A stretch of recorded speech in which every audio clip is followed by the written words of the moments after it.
प्रिया सहोदरी सहोदर नमारे भक्त जनंगळे एवर्कुम एंडे स्नेहम निरज्जा प्रणामम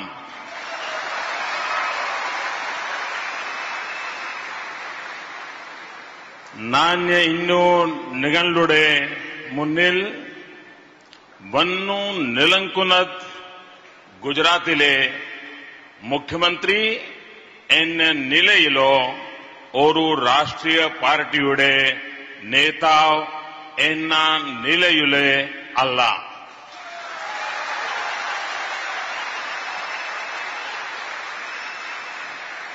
അമ്മയുടെ ഒരു ഓളിയ ഭക്തൻ എന്ന നിലയിൽ അമ്മയുടെ 60ാം പിറന്നാൾ ആഘോഷത്തിൽ നിങ്ങളോടൊപ്പം പങ്കുചേരാൻ വേണ്ടിയാണ്. അമ്മയുടെ കാലഘട്ടത്തിൽ ജീവിച്ചു അവരുടെ ആശീർവാദം ഏറ്റുവാങ്ങാൻ സാധിച്ച നമ്മൾ എത്ര ഭാഗ്യവാന്മാരാണ്.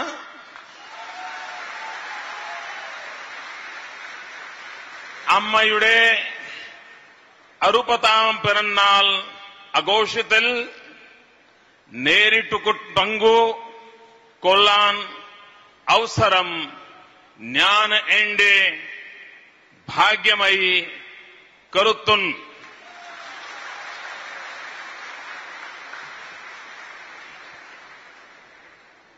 इस पावन पर्व पर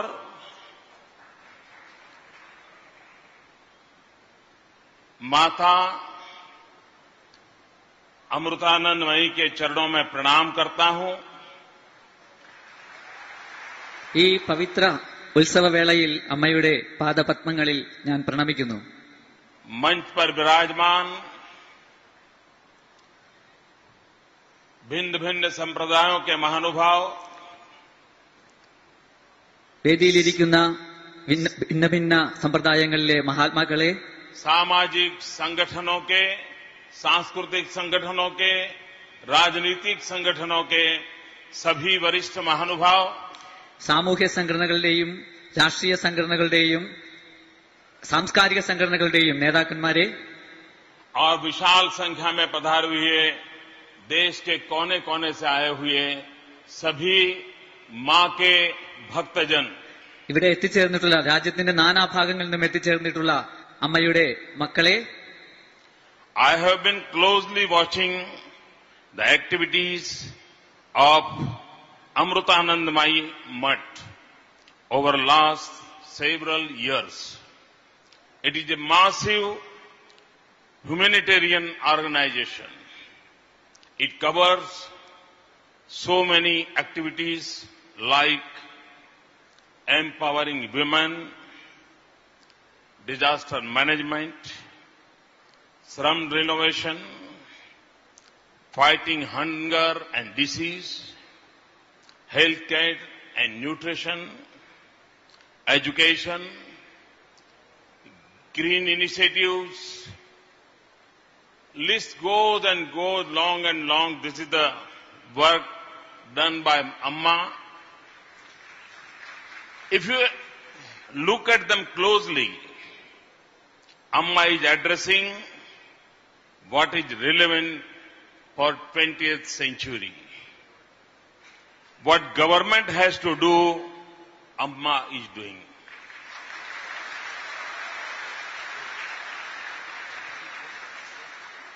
Amma is known throughout the world for her selfless love and compassion. She is a vast ocean of love and boundless energy.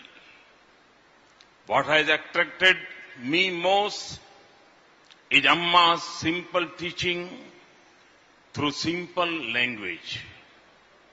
Even the common man can understand and benefit. She always used to say that love is the center of every relationship. Real happiness lies in sharing unconditional love and compassion, which are two divine qualities.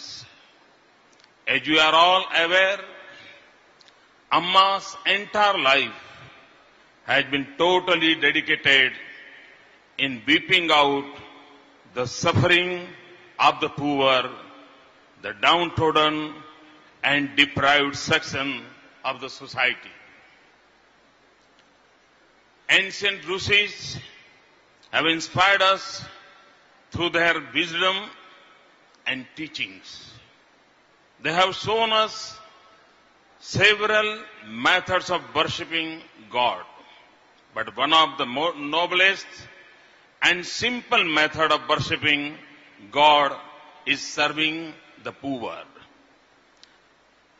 the sick, the hungry and needy.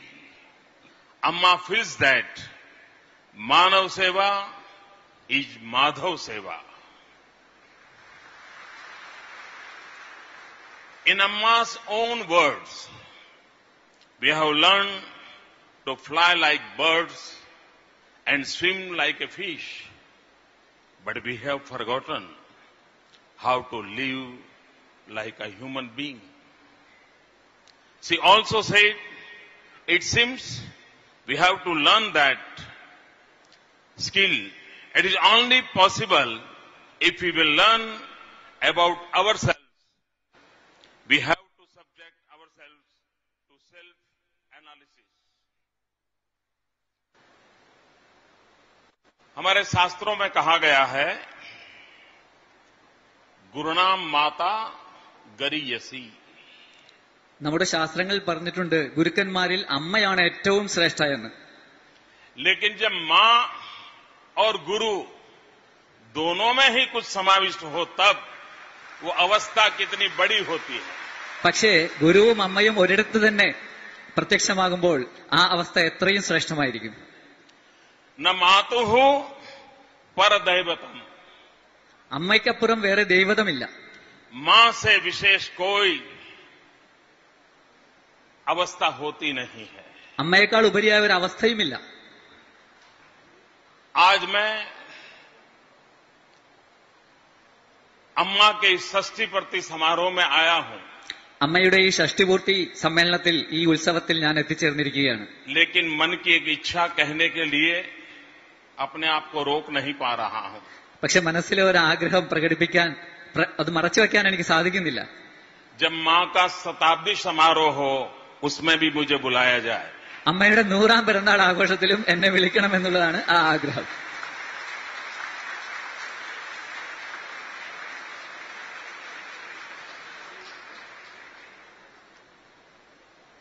इसमें मेरा स्वार्थ भी है. ഇതിൽ എന്റെ ഒരു സ്വാർത്ഥവുമുണ്ട്.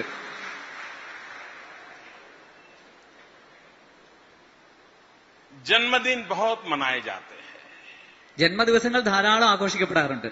जीवन के अनेक अवसरों को मनाया भी जाता है. അതുപോലെ ജീവിതത്തിലെ മറ്റു പല അവസരങ്ങളും നമ്മൾ ആഘോഷിക്കാറുണ്ട്.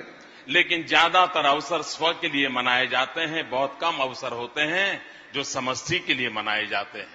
അധികവും സ്വന്തമായ ആവശ്യങ്ങൾക്ക് വേണ്ടിയാണ് ആഘോഷിക്കാറ്. സമഷ്ടിക്ക് വേണ്ടി, സമൂഹത്തിന് വേണ്ടി കുറച്ചു മാത്രമേ ആഘോഷിക്കപ്പെടാറുള്ളൂ. आज अम्मा की जन्म जयंती हम स्व के लिए नहीं समष्टि के लिए मना रहे हैं. അമ്മയുടെ ഈ ജന്മദിനം നമ്മൾ അവനവന് വേണ്ടിയല്ല, സമഷ്ടിക്ക് വേണ്ടിയാണ് ആഘോഷിക്കുന്നത്. मैं बैठे बैठे सोच रहा था इस अवसर को मैं किस रूप में शब्दांकित कर सकता हूं. ഞാനിവിടെ ഇരുന്ന് ആലോചിക്കുകയായിരുന്നു ഈ അവസരത്തിനെ ഞാൻ എങ്ങനെ വാക്കുകൾ കൊണ്ട് അവതരിപ്പിക്കുമെന്ന്. मेरी सोच की सीमाएं महसूस हो रही हैं. എനിക്ക് എന്റെ വിചാരങ്ങളുടെ പരിമിതികൾ അപ്പോൾ മനസ്സിലായി. मेरे शब्दों की ताकत बहुत क्षीण होती जा रही है. എന്റെ വാക്കുകളുടെ ശക്തി വളരെ ക്ഷീണിതമായതായി എനിക്ക് അനുഭവപ്പെട്ടു. क्योंकि शब्दों के परे भावनाओं के अतिरेक में एक ऐसा भाव विश्व खड़ा किया है जो मनुष्य को नई और डूबने के लिए मजबूर कर देता है. सोचने की सीमाएं अटक जाती है. ഇങ്ങനെയുള്ള അവസരത്തിൽ നമുക്ക് ചിന്തിക്കാനുള്ള ആ അതിർത്തികളിൽ നമ്മൾ കുടുങ്ങിപ്പോവുകയാണ്. एक प्रकार से ये षष्ठी पूर्ति का समारोह नहीं है. आज के इस समारोह में मंच पर जिस प्रकार से एक आविष्कारों को प्रस्तुत किया गया, मैं कहता हूं ये भव्य भारत का शिलान्यास का अवसर है. ഇതൊരു ഷഷ്ടിപൂർത്തി ആഘോഷമല്ല. ഈ വേദിയിൽ ഇവിടെ നടന്ന പുതിയ പുതിയ കണ്ടുപിടുത്തങ്ങളുടെ അവതരണം കൊണ്ട് മനസ്സിലാകുന്നത് ഒരു പുതിയ ഭാരതത്തിന്റെ തറക്കല്ലിടൽ ഇപ്പോൾ നടക്കുന്നു എന്നാണ്. भारत की आध्यात्मिक शक्ति का सामर्थ्य क्या है? ഭാരതീയ ആധ്യാത്മിക ശക്തിയുടെ മഹത്വം എന്താണ്? हमारे ऋषि मुनियों का, गुरुओं का आदर्श जो हमारे सामने है, उसका सामर्थ्य क्या रहा है? वो हम किताबों तक सीमित हो गया था और इसलिए कभी कभी हम लोगों का विश्वास क्षणित हो जा रहा था. ഭാരതത്തിലെ ഋഷിമുനിമാരുടെ ആദർശങ്ങളുടെ സാമർഥ്യം കഴിവെന്തായിരുന്നു എന്നുള്ളത് പലപ്പോഴും പുസ്തകങ്ങളിൽ ഒതുങ്ങിയിരിക്കുന്നത് കാരണം നമുക്ക് അതിൽ ശരിക്കും വിശ്വാസം നഷ്ടപ്പെട്ടുകൊണ്ടിരിക്കുകയായിരുന്നു. लेकिन आज जब यहां हम देख रहे हैं कि जहां पर नर करनी करे तो नारायण हो जाए, ये जो हमारे शास्त्र कहते हैं, दरिद्र नारायण की सेवा का संकल्प हमारे ऋषियों मुनियों ने हमको दिया है. उस कार्य को विज्ञान के तरीके से, आधुनिक ढंग से आने वाली शताब्दी के लिए कैसे लोगों को उपयोगी हो, ऐसा एक ऋषि तुल्य काम अम्मा के मार्गदर्शन में आज हो रहा है. ഇപ്പോൾ ഇവിടെ നമ്മൾ കാണുന്നത് നമ്മളുടെ ഋഷിമാർ നമ്മളോട് പറഞ്ഞിട്ടുള്ളത് നരനെ നാരായണനായി കണ്ട് ആരാധിക്കണമെന്നാണ്. ഇവിടെ ആധുനിക ശാസ്ത്രത്തിന്റെ സഹായത്തോടുകൂടി എങ്ങനെ നരനെ നാരായണനായി കണ്ട് ഉപാസിക്കാമെന്ന് അമ്മയുടെ ഈ ഷഷ്ടിപൂർത്തി സമാരോഹ വേളയിൽ നമുക്ക് പ്രത്യക്ഷത്തിൽ കാണാൻ സാധിക്കുന്നു. अम्मा ने अपने आप को सिर्फ आध्यात्मिक संदेश देने तक सीमित किया होता तो भी अम्मा की इस गरिमा कभी भी नीचे आने वाली नहीं थी. അമ്മ തന്നെ ആധ്യാത്മിക മഹത്വത്തിൽ മാത്രം ഒതുക്കി നിർത്തിയാൽ പോലും അമ്മയുടെ മഹത്വത്തിനൊട്ടും കുറവ് വരികയില്ലായിരുന്നു. लेकिन अम्मा ने आध्यात्मिक संदेश के साथ एक आध्यात्मिक सामर्थ्य के माध्यम से मानव का विकास और उसी मानव में प्रेरणा जगा करके जन सामान्य की आशा आकांक्षाओं की पूर्ति के लिए नई नई व्यवस्थाओं का आविष्कार, नई नई टेक्नोलॉजी का आविष्कार, नए नए विज्ञान का सामान्य मानव के लिए उपयोग का प्रयास, ये अपने आप में ये आध्यात्म के विस्तार की एक नई अनुभूति है. അമ്മ ആധ്യാത്മികതയിൽ നിന്നുകൊണ്ട് തന്നെ മനുഷ്യന് ആധുനിക കണ്ടുപിടുത്തങ്ങളുടെ സഹായത്തോടുകൂടി എങ്ങനെ വികസിക്കാൻ സാധിക്കും എന്ന് കാണിച്ചു തരികയാണ്. ഇത് ആ ആധ്യാത്മിക മണ്ഡലത്തിൽ തന്നെ പുതിയൊരു വികാസമാണ് കാണിച്ചു തരുന്നത്. और जब व्यक्ति जीवन में आध्यात्म को के आविष्कार को जीवन में अनुभूति करता है, तब वो स्व मिट जाता है, वो समष्टि में विलीन हो जाता है. ആധ്യാത്മികത്തെ സ്വയം നമ്മളിൽ തന്നെ അനുഭവിക്കുമ്പോൾ നമ്മളിലുള്ള നമ്മളുടെ സ്വന്തം ഭാവന നഷ്ടപ്പെടുകയും നമ്മൾ സമഷ്ടിയിൽ വിലയിക്കുകയും ചെയ്യുകയാണ് ചെയ്യുന്നത്. और सच्चा आध्यात्म सर्वजन हिताय सर्वजन सुखाय होता है. യഥാർത്ഥ ആധ്യാത്മികത സർവ്വജനങ്ങൾക്കും നന്മയുണ്ടാക്കാനും സർവ്വജനങ്ങൾക്കും സുഖമുണ്ടാക്കാനുമാണ് ഉദ്ദേശിക്കുന്നത്.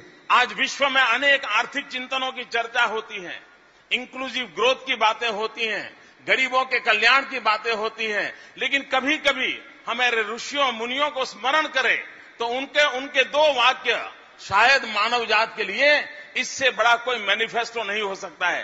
हिंदुस्तान के किसी राजनीतिक दल के लिए इससे उत्तम कोई मैनिफेस्टो नहीं हो सकता है. दुनिया की किसी भी सरकार के लिए उससे उत्तम कोई मार्गदर्शन नहीं हो सकता है, क्योंकि हमारे ऋषियों मुनियों ने, हमारे वेद ने, पुराणों ने हमको कहा था, सिंपल सा मैनिफेस्टो हमें दिया हुआ है, सर्वे अपि सुखिनः सन्तु सर्वे सन्तु निरामया सर्वे भद्राणि पश्यन्तु मां कश्चित् दुर्भाग् भवेत्. ഇന്ന് പലതരത്തിലുള്ള സാമ്പത്തിക സിദ്ധാന്തങ്ങളും മറ്റും നമ്മൾ കാണുന്നുണ്ട്. പക്ഷേ നമ്മളുടെ ആധ്യാത്മിക ആചാര്യന്മാർ പാരമ്പര്യം നമുക്ക് കാഴ്ചവെച്ചു തന്ന, നമ്മളുടെ വേദങ്ങളിലൂടെ മഹർഷീശ്വരന്മാർ കാഴ്ചവെച്ചു തന്ന ഒരൊറ്റ സിദ്ധാന്തം എടുത്ത് നമ്മൾ ഉപയോഗിച്ചാൽ അതിനേക്കാളും വലിയ ഒരു സാമൂഹ്യ സേവന തത്വം നമുക്ക് കാണാൻ സാധിക്കുകയില്ല. ആ സിദ്ധാന്തമാണ് സർവേബി സുഖിന സന്തു. എല്ലാവരും സുഖികളാകട്ടെ, എല്ലാവരും ശാന്തരായിട്ട് തീരട്ടെ, എല്ലാവർക്കും നന്മ വരട്ടെ, എല്ലാവർക്കും രോഗങ്ങളില്ലാതായി തീരട്ടെ. जब हमारे ऋषियों ने, मुनियों ने, वेद ने, पुराण ने हमें सर्व के सुख की चर्चा की है, तो सर्व के सुख की कामना को परिपूर्ति करने का रास्ता क्या हो सकता है, अम्मा ने आज हमारे सामने प्रस्तुत किया. നമ്മളുടെ വേദങ്ങളും മുനീശ്വരന്മാരും സർവർക്കും സുഖമുണ്ടാകുന്നതിനുള്ള മാർഗങ്ങൾ പറഞ്ഞു തന്നിട്ടുണ്ട്. അതെങ്ങനെ പ്രാവർത്തികമാക്കാമെന്ന് ഇന്ന് അമ്മ നമുക്ക് പ്രത്യക്ഷത്തിൽ കാണിച്ചു തരികയാണ് ചെയ്യുന്നത്. ये हमारा देश ऐसा है कि ऋषियों मुनियों ने राजा को किस प्रकार के काम की सोच होनी चाहिए, उसके विषय में कितना बड़ा उत्तम मार्गदर्शन दिया है। और जब मैं राजनीतिक क्षेत्र में हूं और आध्यात्मिक महापुरुषों के बीच में बैठा हूं, तब मुझे उसका स्मरण आना कि बहुत स्वाभाविक है। राजा रंतिदेव ने हमारे यहां कहा था, राजा के लिए कहा था, न काम ये राज्यम न मोक्षम न पुनर्भवम, काम ये दुक्ताप्ताम पाणी नाम आरती नाशनम। न मुझे राज्य की कामना है, न मुझे मोक्ष की कामना है, न मुझे पुनर्जन्म की कामना है। अगर मुझे कामना है तो गरीब के आंसू पोंछने की कामना है। ये मार्गदर्शन हमारे पूर्वजों ने हमें दिया है. നമ്മളുടെ പൂർവികരായ ആചാര്യന്മാര് രാജാക്കന്മാർ എങ്ങനെ ജീവിക്കണം എന്നതിനെക്കുറിച്ച് മാർഗദർശനം നൽകിയിട്ടുണ്ട്. ഞാൻ ഒരു രാജനീതി പ്രവർത്തകൻ, രാഷ്ട്രീയ പ്രവർത്തകൻ എന്നുള്ള നിലയ്ക്ക് ഇപ്പോൾ അമ്മയുടെ ഈ സന്നിധിയിലിരിക്കുമ്പോൾ എങ്ങനെയാണ് മഹർഷീശ്വരന്മാരുടെ ഈ ആദർശം നമ്മൾ പകർത്തേണ്ടത് എന്നതിനെക്കുറിച്ച് എനിക്ക് ഓർമ്മ വരികയാണ്. രാജാ രന്തിദേവൻ രാജാക്കന്മാരുടെ ആദർശമായി പറയുന്നു, എനിക്ക് മോക്ഷം വേണ്ട, എനിക്ക് സ്വർഗം വേണ്ട, എനിക്ക് വേണ്ടത് ദുഃഖതപ്തരായിട്ടുള്ളവരുടെ കണ്ണുനീരൊപ്പുവാനുള്ള ഒരു അനുഗ്രഹം മാത്രമാണ് എന്ന്. ഇതെനിക്ക് ഇവിടെ പ്രചോദനം നൽകുന്നു ഈ സന്നിധിയിൽ. कभी कभी ये दृश्य देखते हैं, हिंदुस्तान की स्थिति के विषय में जब पढ़ते हैं, भारत कहां खड़ा है उसकी स्थिति जानते हैं, तो किसी को भी निराशा होने का बहुत स्वाभाविक है.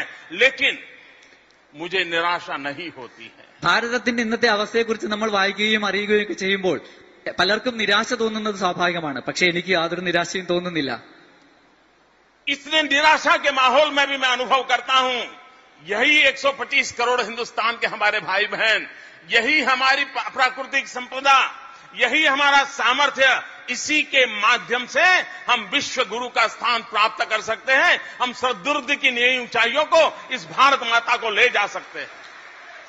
നമ്മൾ 125 കോടി ഭാരതീയ ജനങ്ങൾ നമ്മളുടെ പ്രാചീനമായ ആ ആധ്യാത്മിക സംസ്കാരത്തിനെ ഉൾക്കൊണ്ടുകൊണ്ട് ജീവിക്കുകയാണെങ്കിൽ നമുക്ക് വീണ്ടും ലോകത്തിന്റെ ഗുരുവായി തീരാൻ സാധിക്കുമെന്നുള്ളത് കൊണ്ടാണ് എനിക്ക് നിരാശ തോന്നുന്നില്ല എന്ന് ഞാൻ പറഞ്ഞത്. ये विश्वास और आशा की अनुभूति मुझे इसलिए हो रही है कि मुझे ऐसे महापुरुषों के कर्म को देखने का अवसर मिलता है. मुझे ऐसे आध्यात्मिक महापुरुषों के वचनों को याद आती है. जब 150 साल पहले जन्मे हुए नरेंद्रनाथ ने विश्व के सामने ये कहा था, और कहा था, मैं मेरी आंखों के सामने देख रहा हूं कि आने वाले दिनों में मेरी भारत माता जगत गुरु के स्थान पर विराजमान होगी. इन स्वामी विवेकानंद के बातों में मुझे विश्वास होता है. എനിക്ക് നിരാശ തോന്നാത്തതിനുള്ള മറ്റൊരു കാരണം, ഞാൻ നേരത്തെ വായിച്ചിട്ടുള്ള ആ ഗ്രന്ഥങ്ങളിൽ ഈ കാര്യങ്ങൾ തന്നെ വീണ്ടും വീണ്ടും ആവർത്തിച്ചിട്ടുണ്ട്. 150 വർഷം മുമ്പ് ജനിച്ച സ്വാമി വിവേകാനന്ദന്റെ വാക്കുകൾ പറയുന്നു, ഇതാ ഭാരതം ലോകത്തിന്റെ ചക്രവർത്തിനിയായി സിംഹാസനത്തിൽ ഇരിക്കുന്നു എന്ന് ഞാൻ പ്രത്യക്ഷത്തിൽ കാണുന്നു എന്ന് സ്വാമി വിവേകാനന്ദൻ പറഞ്ഞിരിക്കുന്നു. महर्षि अरविंद ने भी भव्य भारत की संकल्पना की थी, और उनका यह विश्वास था कि इसी भूमि पर विश्व का कल्याण का काम यहीं से प्रारंभ होगा. ये सपना महर्षि अरविंद ने भी कहा था. മഹർഷി അരവിന്ദ ഘോഷും ഇത് തന്നെ പറഞ്ഞിട്ടുണ്ട്, ഈ പുണ്യഭൂമിയിൽ നിന്നാണ് ലോകത്തിന് മുഴുവനും മംഗളം സംഭവിക്കാൻ പോകുന്നത് എന്ന്. हमें विवेकानंद और अरविंद को देखने का तो सौभाग्य नहीं मिला, लेकिन शिवगिरी मठ के प्रकाशानंद जी को देखता हूं, शिवगिरी मठ के काम को देखता हूं, अम्मा को देखता हूं, अम्मा के काम को देखता हूं. पूरे हिंदुस्तान में फैले हुए अनेक संतों, महंतों, ऋषियों, मुनियों को आज वर्तमान में समाज के लिए समर्पण भाव से काम करते देखता हूं. तब मन में विश्वास जगता है कि विवेकानंद की वाणी हो या अरविंद की वाणी हो, कभी गलत सिद्ध नहीं हो सकती. വിവേകാനന്ദനെയും അരവിന്ദ ഘോഷിനെയും നമുക്ക് കാണാൻ സാധിച്ചിട്ടില്ല. പക്ഷേ ഇവിടെ അമ്മയെയും ശിവഗിരി മഠത്തിന്റെ സ്വാമിയെയും കാണുമ്പോൾ എനിക്ക് മനസ്സിലാകുന്നു, അവർ ചെയ്യുന്ന സാമൂഹ്യ സേവന, സമൂഹ പുനരുദ്ധാരണ പ്രവർത്തനങ്ങൾ കാണുമ്പോൾ എനിക്ക് മനസ്സിലാകുന്നു, അരവിന്ദ ഘോഷിന്റെയും സ്വാമി വിവേകാനന്ദന്റെയും വാക്കുകൾ ഒരിക്കലും തെറ്റാവാൻ പോകുന്നില്ല എന്ന്. हमारे पूर्वजों ने हमें वसुधैव कुटुंबकम की कल्पना दी. നമ്മളുടെ പൂർവികർ നമുക്ക് വസുദൈവ കുടുംബകം, ലോകമേ തറവാട് എന്ന ഒരു ये वसुधैव कुटुंबकम की कल्पना ये सिर्फ शब्द नहीं है, हम लोगों ने इसको जी करके सिखाया है. ഇതൊരു വെറും ശബ്ദങ്ങൾ മാത്രമല്ല, നമ്മൾ ജീവിച്ച് പഠിച്ച് അനുഭവിച്ച ഒരു സത്യമാണ്.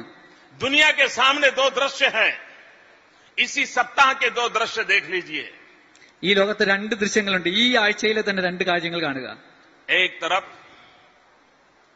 नैरोबी के अंदर निर्दोष लोगों को, बच्चों को गोलियों से भून दिया जाता है. ഒരിടത്ത് നൈറോബിയിൽ നിഷ്കളങ്കരായ കുട്ടികളെ അടക്കം വെടിവെച്ച് കൊല്ലുന്നു.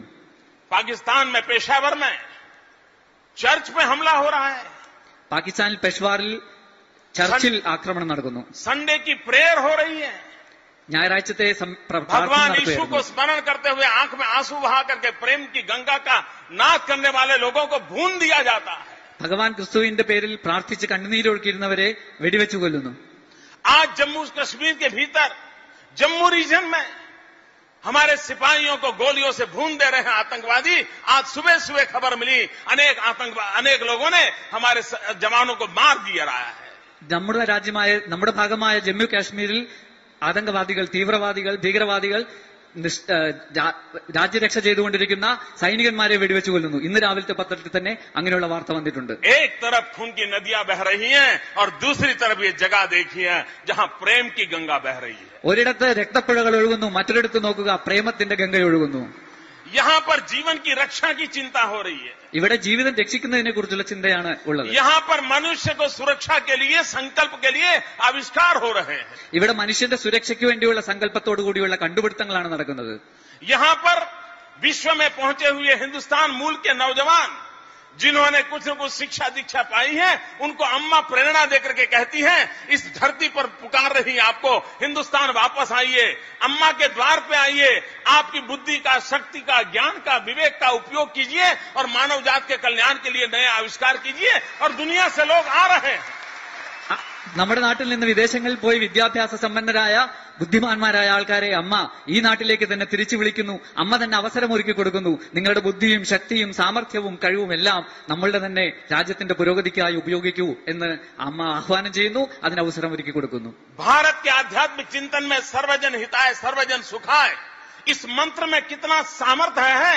उस सामर्थ्य के कारण अम्मा के शब्द पर अपनी कैरियर छोड़ करके यहां पर वैज्ञानिक आते हैं, टेक्नीशियन आते हैं, पढ़े लिखे नौजवान आते हैं और भावी विज्ञान, चाहे नैनो टेक्नोलॉजी है, बायोटेक्नोलॉजी हो, जीनेटिक इंजीनियरिंग हो, आईटी प्रोफेशन हो, उन सारों की मदद से मनुष्य की सुरक्षा की, मनुष्य के स्वास्थ्य की चिंता के आविष्कार हो रहे हैं. അമ്മയുടെ വാക്കുകളിൽ വിശ്വസിച്ച്, സർവജനഹിതായ സർവജന സുഖായ എന്ന വാക്കുകളിൽ വിശ്വസിച്ച് ഇവരെല്ലാവരും ഇൻഫർമേഷൻ ടെക്നോളജിയും ബയോടെക്നോളജിയും നാനോ ടെക്നോളജിയും മറ്റും പഠിച്ച പണ്ഡിതന്മാരെല്ലാവരും ഇവിടെ വന്ന് ലോക നന്മയ്ക്ക് വേണ്ടിയുള്ള കണ്ടുപിടുത്തങ്ങൾ അമ്മയുടെ കീഴിൽ ആവിഷ്കരിച്ചുകൊണ്ടിരിക്കുന്നു. और ये सब दृश्य देख करके मेरा मन करता है, मेरी आत्मा से आवाज उठ रही है कि ये सामान्य समागम नहीं है, एक सामान्य गेट टुगेदर नहीं है. ये एक व्यक्ति के 60 साल के अवतरण का अवसर नहीं है. कभी कभी मुझे लगता है कि मां, अम्मा ये व्यक्ति नहीं है. ഈ അവസരത്തിൽ, ഈ സന്ദർഭത്തിൽ ഇതെല്ലാം കാണുമ്പോൾ എനിക്ക് തോന്നുന്നത്, ഇത് എന്റെ ഉള്ളിൽ നിന്ന് പറയുന്നത്, ഇത് ഒരു വ്യക്തിയുടെ 60ാം പിറന്നാളാണ് എന്നല്ല, അമ്മ ഒരു വ്യക്തി മാത്രമല്ല എന്നാണ് എന്റെ മനസ്സ് പറയുന്നത്. भारत के भव्य मिशन का अम्मा एक साकार रूप है. ഭാരതത്തിന്റെ ഭവ്യമായ ദൗത്യത്തിന്റെ ഒരു സാകാര മൂർത്തിയാണ് അമ്മ.